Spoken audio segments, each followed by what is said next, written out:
Assalamualaikum warahmatullahi wabarakatuh.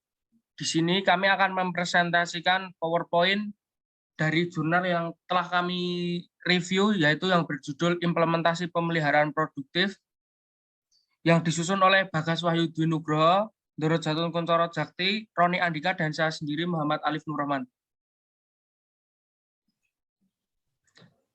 Jurnal ini berfokus pada studi kasus Total Productive Maintenance atau TPM. TPM ini diterapkan karena sebuah perusahaan sedang mengalami kesulitan dalam berbisnis. Perusahaan telah mengikuti 7 langkah pemeliharaan otonom yang telah dikemukakan oleh Nakajima. Meskipun pilar TPM yang berbeda telah diadopsi, dengan yang umum adalah adanya perbaikan, pendidikan, dan pelatihan, keselamatan, dan juga pemeliharaan kualitas.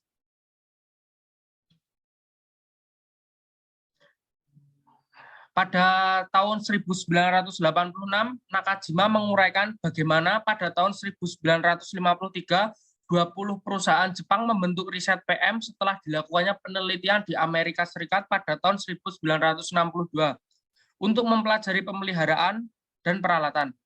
Institut Insinyur Pabrik Jepang atau JIPE dibentuk pada tahun 1969 yang merupakan pendahulu dari Japan Institute of Plant Maintenance atau JIPM. Pada awal tahun 1990-an, organisasi Barat mulai menunjukkan minat pada TPM sebagai tindak lanjut dari intervensi Total Quality Management atau TQM. Makalah ini mengkaji bagaimana TPM diterapkan perusahaan dengan fokus khusus pada perjalanan TPM, proses TPM yang digunakan, peran koordinator TPM, dan tujuan TPM perusahaan.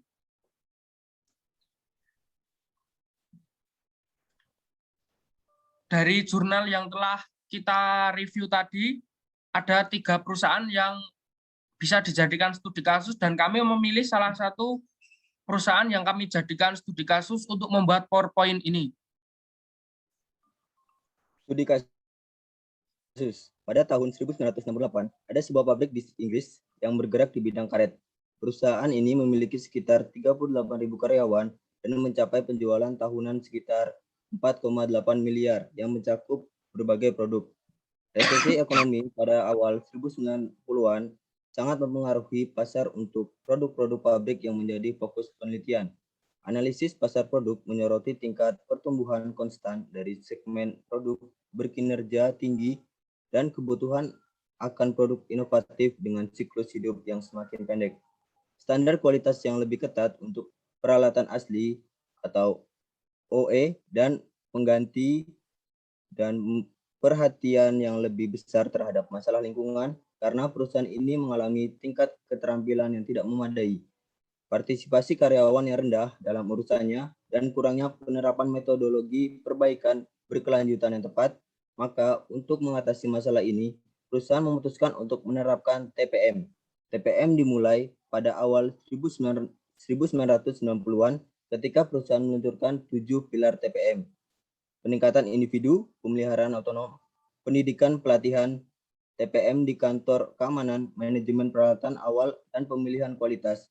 2 tahun kemudian, mereka dianugerahi penghargaan pemeliharaan pencegahan atau PM, JIPM, dan sekarang dianggap sebagai salah satu pemimpin TPM di Inggris.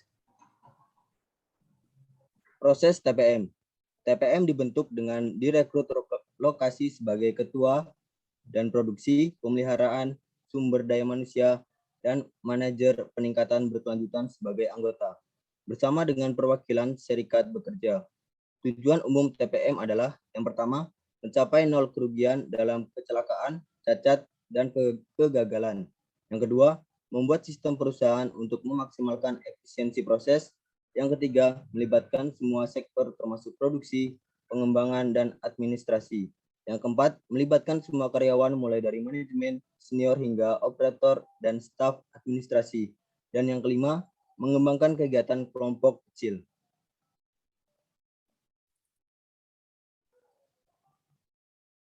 Usaha menganalisis 6 kerugian besar, yaitu kerusakan, setup, kehilangan kecepatan, penghentian kecil, kekurangan material, dan cacat. Menurut metodologi Nakajima dan menggunakan ukuran overall equipment effective atau biasa disebut OEE untuk menetapkan target untuk mengurangi kerugian tersebut. Ini juga mengidentifikasi operasi bernilai tambah, semi nilai tambah, dan tidak bernilai tambah.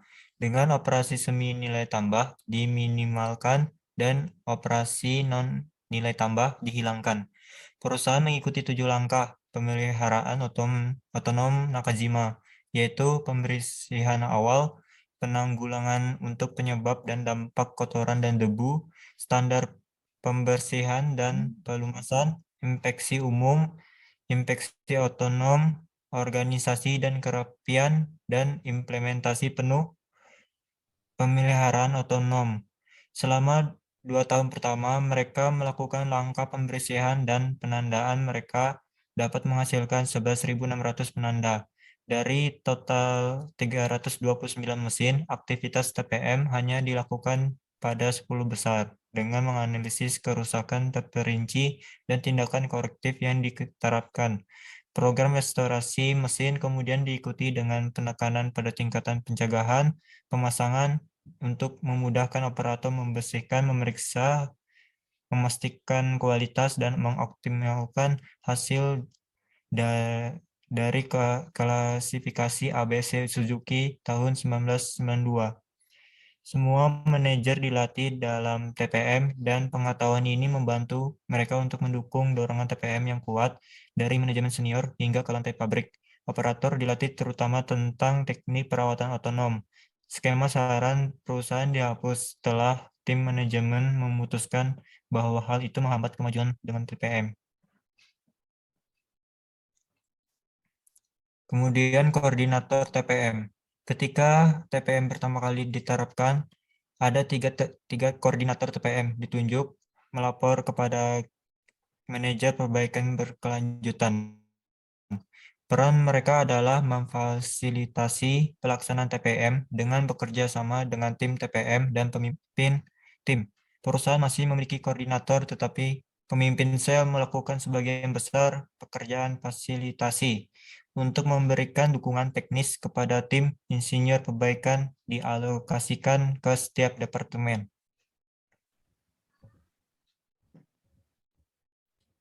Tujuan strategis untuk grup yang perusahaan adalah bagiannya adalah untuk pertama, standarisasi model organisasi. Kedua, pemberdayaan pada semua level organisasi. Ketiga, memperkenalkan kerjasama tim yang efektif dan efisien. Yang keempat, menciptakan struktur tim yang berdaya. Kelima, meningkatkan fleksibilitas dan waktu reaksi terhadap kebutuhan pelanggan. Dan yang terakhir adalah meningkatkan daya saing, kualitas kinerja, dan biaya. Model organisasi melibatkan pengurangan jumlah lapisan dari 5, yaitu direktur, manajer, manajer departemen, supervisor, dan direktur.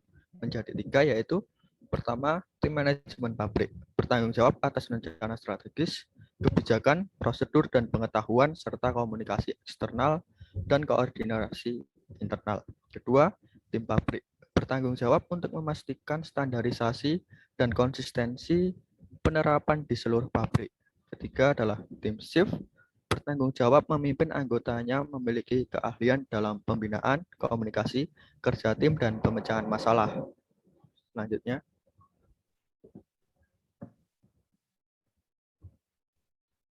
dari review jurnal tersebut dapat ditarik kesimpulan bahwa perusahaan tersebut merupakan perusahaan global besar yang mengekspor ke pasar internasional dan telah berlokasi yang sama selama lebih dari 30 tahun.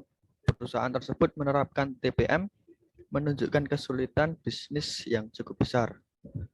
Dalam artian pengurangan bisnis di tradisional dan menghadapi penutupan pabrik. Dalam mendukung hal ini dengan menyatakan bahwa salah satu alasan utama perusahaan gagal dengan TPM adalah perusahaan tidak serius tentang perubahan. Perusahaan tersebut memiliki struktur organisasi TPM, di mana manajer TPM melapor langsung kepada manajemen senior. Perusahaan juga mengikuti 7 langkah pemeliharaan otonom Nakajima tahun 1998 menggunakan pendekatan yang direkomendasikan oleh JIPM. Perusahaan ini meraih penghargaan JPM pada tahun 1900. Dan sekian, terima kasih presentasi dari kelompok kami.